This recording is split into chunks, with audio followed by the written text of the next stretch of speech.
Thank you for being here. We begin tonight near Nanoose Bay, where the fight to save a forest has turned into a standoff. Conservationists and area homeowners have shut down a logging project just days after the trees began to fall.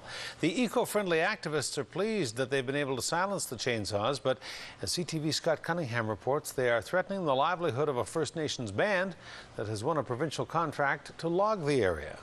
That's probably 500 years old. Annette Tanner wasn't able to save this ancient giant, but she is determined to save the rest in a 160-acre patch of Crown land just outside of Nanoose Bay. Yesterday and this morning, a team of protesters stopped logging operations in the diverse swath of forest and wetlands.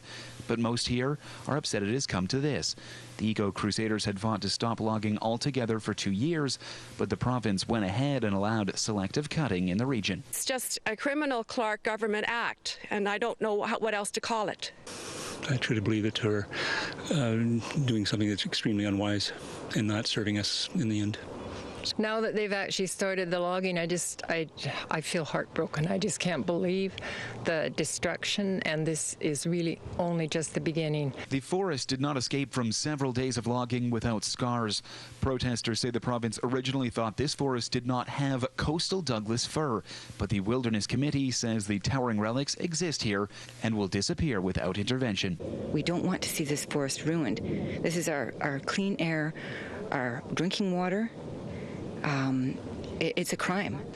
While activists have had early success shutting down logging just days into the operation, there is another side to saving BC's old growth.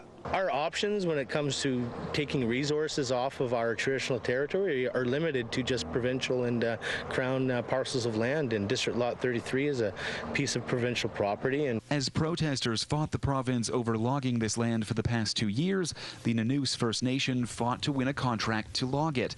The small First Nation is struggling financially and needs the capital the project can provide to keep their community together. Money they are at risk of losing. There was a bunch of guys out of work today, a bunch of fallers, right? So I'm sure they're not exactly happy. On the parcel of land, protesters are sympathetic to the plight of the First Nations, but not willing to relinquish land they have taken back. You can come up with money somewhere else, but you cannot replace this kind of forest. These trees are older than anybody living right now. You can't replace that, and we're down to the last. Activists say they will not stop fighting over control of the land, while the Nanoose First Nation say they need to get back to work and are considering police and government help to do so. Scott Cunningham, CTV News, Nanoose Bay.